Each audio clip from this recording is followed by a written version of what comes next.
Hello everyone, welcome to the Buzz the Prey Manga. Today we continue the latest Global Freeze chapter, rewritten and edited by me in English for a smooth reading experience. All visuals and story flow are personally edited to give you the best manga style storytelling.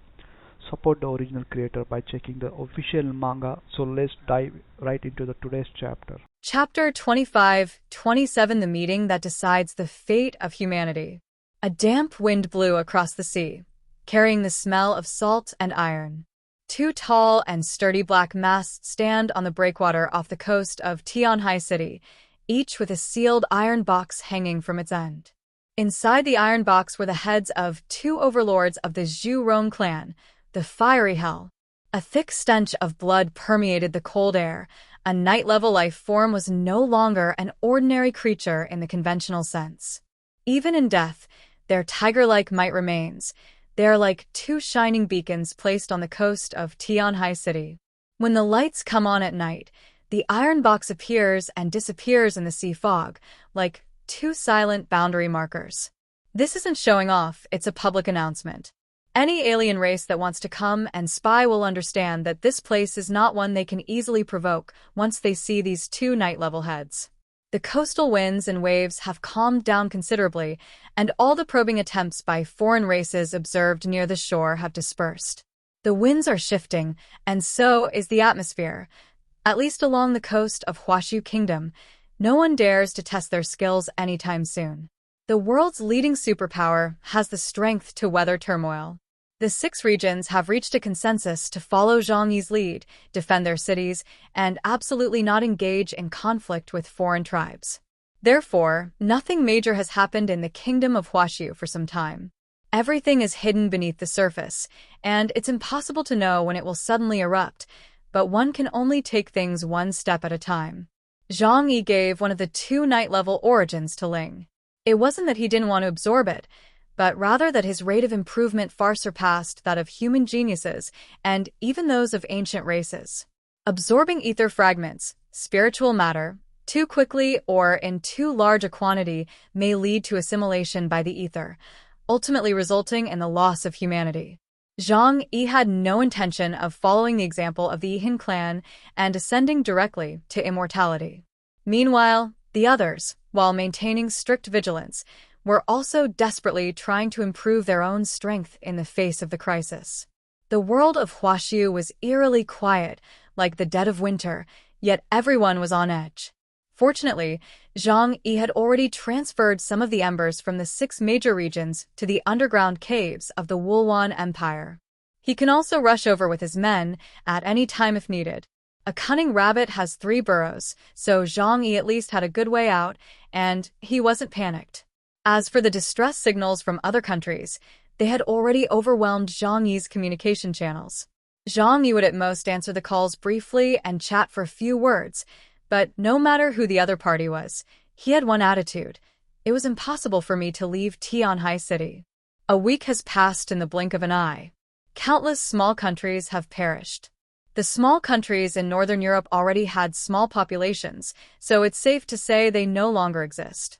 That afternoon, Jiang E had just returned from a stroll along the coast when a video call request popped up on his communication channel. Jiang E glanced at him and recognized him as an old acquaintance, Benjamin Morgan, the president of the Colombian Association for Natural Sciences. His codename was Adam Smith, and his abilities were a perfect match for his codename because he was extremely shrewd and calculating, and even his abilities were imbued with the scent of money. Jiang E narrowed his eyes, thinking that Colombia had long communicated with the underground civilization and was the world's 2nd strongest country. He was sure that Colombia had something important to discuss with him this time. So, he connected the call. A man wearing a thick gold chain and adorned with jewels appeared on the screen. His face was so dazzling that the gold and gems were almost invisible. Lord Chaos, it's been a long time. Let's skip the formalities. What can I do for you? Jiang E said calmly. Morgan chuckled, but his smile quickly faded, and his expression turned serious. There can't be any other reason for contacting you now, right? The whole world is in turmoil. Ancient civilizations are returning to the surface, and we modern humans must unite. Otherwise, we will be defeated one by one sooner or later. Jiang E, with drooping eyelids, said indifferently, "Actually, we're not that close. What do other people's lives or deaths have to do with me?" Just kidding. At the beginning of the apocalypse, he would kill any neighbor in his community who was hostile to him without hesitation. Now we're all modern people, so why are we talking about how those who cheated him in the past were all aliens? In reality, everyone is just trying to live their own lives well. Why talk about grand principles? Morgan said. That being said, both ancient and modern civilizations have their own stances. Their current goal is to clear the area, and when all ancient civilizations subconsciously make eliminating modern people their primary objective, they will at least harbor hostility towards us subconsciously. Well then, as the first and second most powerful nations in human history, we should shoulder the responsibility of saving humanity. Jiang E glanced at Morgan. Speak like a human being. Hey, modern humans should unite, pool their resources, establish a global superunion conference, or even create a new human nation where we call the shots. Wouldn't that be great? Jiang E squinted. This was indeed a very good suggestion. Sticking together for warmth makes it easier to get through the cold winter. At worst, one can seize power and make others cannon fodder. That sounds pretty good. Seeing that Jiang E was persuaded, Morgan said directly, I've called an online meeting and everyone is waiting for you to participate. Let's go and see how dependent they are on us. Jiang E nodded slightly, tilted his head and said, Send me the channel link, I'll go check it out. Morgan immediately pulled Jiang E into a brand new online meeting channel. Jiang E returned to the villa, intending to see what was going on. As the channel switched, a dozen or so projectors lit up one after another, separated by the ocean and time zones, yet all crammed into the same virtual space. This is a space resembling a giant conference room, with tiered staircases extending outwards, while the core area has only a handful of seats. Jiang E of Huashu Kingdom and Benjamin Morgan of Colombia sat in the two most central seats, as if two kings were sitting on their thrones. Jiang E sat on the sofa, his gaze sweeping indifferently over his surroundings. As he entered, beams of light flashed, revealing representatives from various factions. The Holy See, Cardinal Arnold Oleb. Colombia, Adam Smith, Benjamin Morgan. Emperor of the Khotan Empire, Saladin. Britannia, head of the Knights of the Round Table, King Arthur. Fremons, Goddess of Winter, Morana. The Pupil Organization, the King Millwide Blatt. Neon, Yamamoto Ishin. Bharata, Indra. The top experts and representatives of the most powerful forces from 6 generations have almost all gathered. This is a conference that will determine the future of humanity. Chapter 25-28, The Meeting That Decides the Fate of Humanity 2. Before the meeting even started, almost everyone's eyes were fixed on the center of the room. Especially those representatives of first- and second-tier countries and powers will all focus their attention on Jiang E. The existence of knight ranks. Currently, he is the only confirmed knight-level powerhouse in the human world. The heads of 2 powerful Zhu Rong clan knights hanging in the port of Tianhai City unequivocally confirmed Jiang Yi's strength. They looked at Jiang E as if he were a hope, as if he were a god. However, not everyone was able to remain calm, and the quiet in the venue did not last long. After exchanging names, the brief silence was broken by a series of chaotic sounds. The projections of representatives from several small countries were unstable due to power outages, resulting in intermittent narration. Our coastal cities disappeared overnight, as if someone had ripped the earth off. Please give us temporary shelter. Our children have no formula, our energy supply has been cut off, and heating has become a major problem. The army is here, but the enemy is far beyond what an ordinary army can handle. They are too powerful and too terrifying. They are like the wind, the waves, the trees, and even things that are invisible to the naked eye. Someone suggested it, speaking loudly, as if trying to shout out the idea before despair sets in. Let's stop being scattered. Let's gather everyone in one area, build a kingdom of humanity, unite against external threats, concentrate our firepower, and fight against the alien race. A commotion broke out in the channel. Some agreed, while others hesitated. In Bharata's window, Indra, dressed in white, smiled serenely. My friends, the world is unfolding, and maps of the old era cannot contain it. Rather than pushing everything to a decisive battle, let's seek common ground while reserving differences. Bharata is willing to establish a non-aggression buffer agreement with the surrounding tribes, share resources, and open borders. With the ancient race as his support, he appeared calm and unperturbed. Yamamoto Ishin from Japan nodded in agreement. We agree with the direction of coexistence. Confrontation will only hasten destruction, and humanity may not be able to bear it. Let's learn to survive first. Neon is basically extinct. It was the last time it was destroyed, and later Jiang E led his team to wipe out Kyoto. The current representative is merely a puppet, acting as a mouthpiece for the Rat clan of the Zepin kingdom. Jiang E glanced at him coldly, a meaningful smile on his face. Japan is a foreign land now, isn't it? How dare you show your face in this meeting? It's laughable. When Jiang E spoke, the entire venue fell silent. A twisted expression appeared on Yamamoto Ishin's face. He swallowed hard and mustered his courage to say, Your Excellency Chaos, this is a global conference, and we all have the right to speak. The right to speak? First, you need the strength to back up your right to speak. Jiang Yi's tone was not heavy, but every word hit the nail on the head. What qualifications do you have?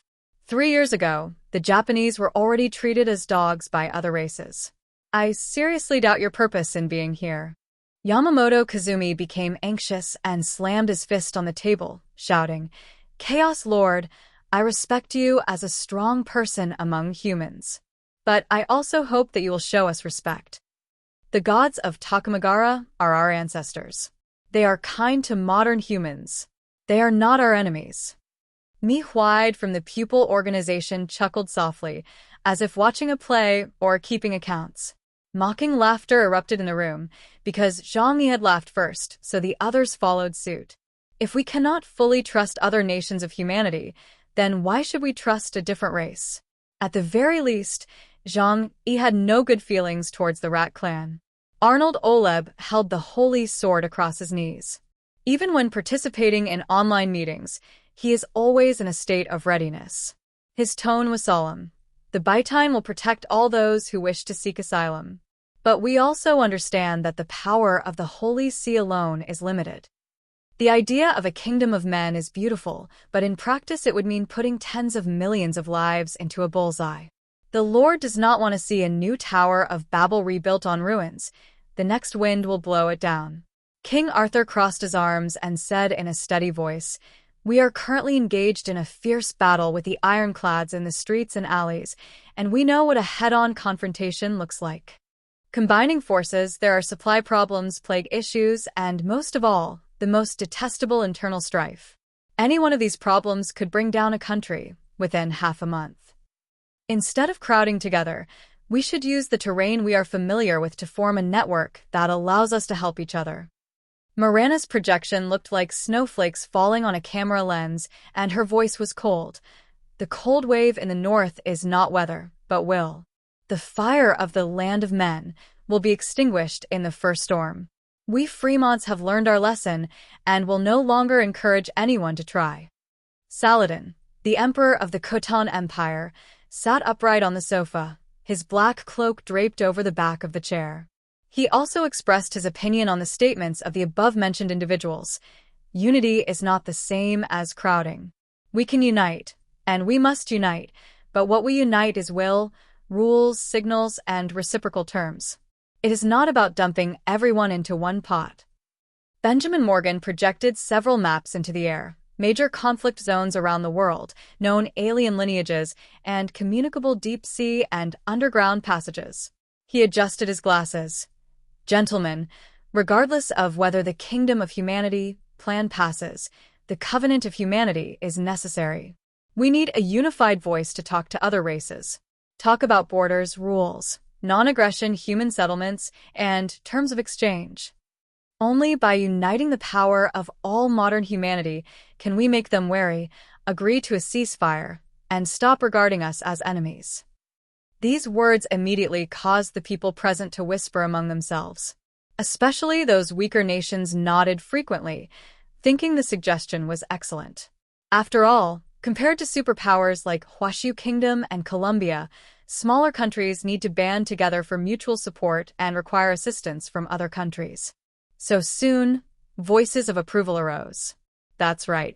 We've reached a critical juncture for humanity's survival, and we must unite as one. We should help each other.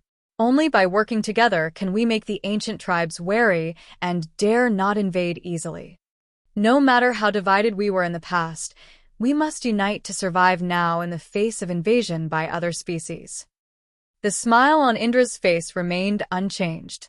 After a moment's thought, he clasped his hands together and said calmly, "Negotiation is indeed a good suggestion. I think that once modern humans prove their strength, those ancient alien races will not dare to easily cross our bottom line." Chapter 25-29 The Meeting That Decides the Fate of Humanity 3. Listening to the murmurs of the crowd, Jiang E sat in the center of the room, his eyes lowered, but he already had his own ideas in mind. Unity and cooperation?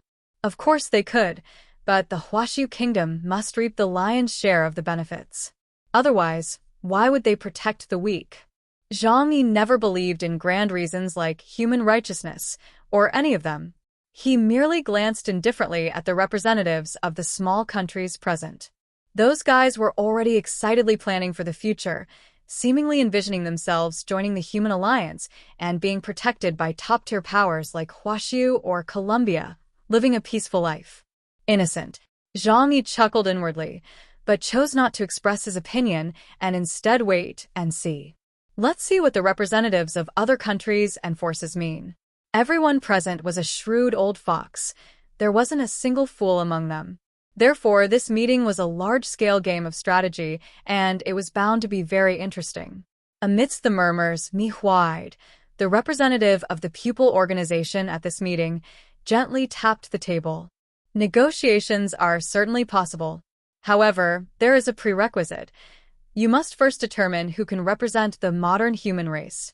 Another round of whispers broke out in the channel. Who represents us? Who makes the decisions? It's a problem with fire. Many people turn their attention to the center of the meeting hall. Without a doubt, the Huashu Kingdom and Colombia were the most qualified to represent humanity in negotiations with other races. Jiang E and Morgan were the top choices. Benjamin first turned his gaze to Jiang E. "Lord Chaos, what do you think?" Jiang E spoke bluntly, yet he also touched on every aspect. "First, I oppose the establishment of a kingdom of humanity. Putting everyone in one bowl will cause them all to perish if it's smashed once. What we need is a distributed network of life, where each person guards their own territory and can lend a helping hand to others." What he was actually trying to say was that the weak need to learn to save themselves, and that they are not doing charity work and don't have time to care about so many weaklings. Those countries and forces weaker than Huashu were completely unable to resist the invasion of foreign races, so their destruction was inevitable. Earth may lack many things, but it has a large population.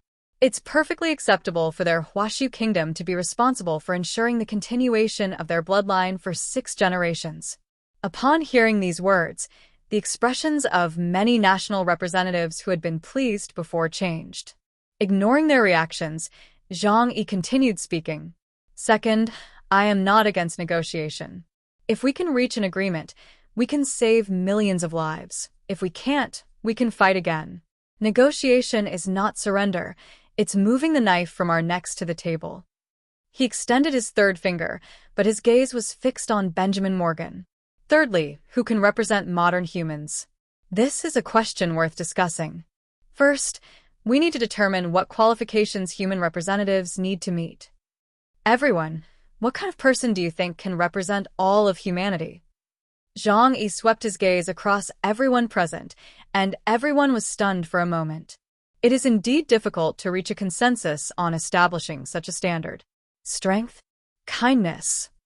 Or perhaps intelligence? Everyone has different standards, and they are all making comments from their own perspectives. Benjamin Morgan suddenly chuckled softly. Gentlemen, I have a suggestion for you to hear. Time is of the essence, and we cannot afford to waste too much time on this issue. Instead of choosing a particular person as a representative, others may not be convinced. So my suggestion is to form a delegation. Choose the most powerful and intelligent group of people in the human world. Let them represent all of humanity and negotiate with the many races of ancient times. Jiang E raised an eyebrow. That sounds like a good suggestion. This is indeed the best option at present. Because if any individual were to negotiate on behalf of all humanity, they would inevitably betray the interests of others and seize benefits for their own country at such a critical juncture of life and death. Because that's what Jiang E was thinking too.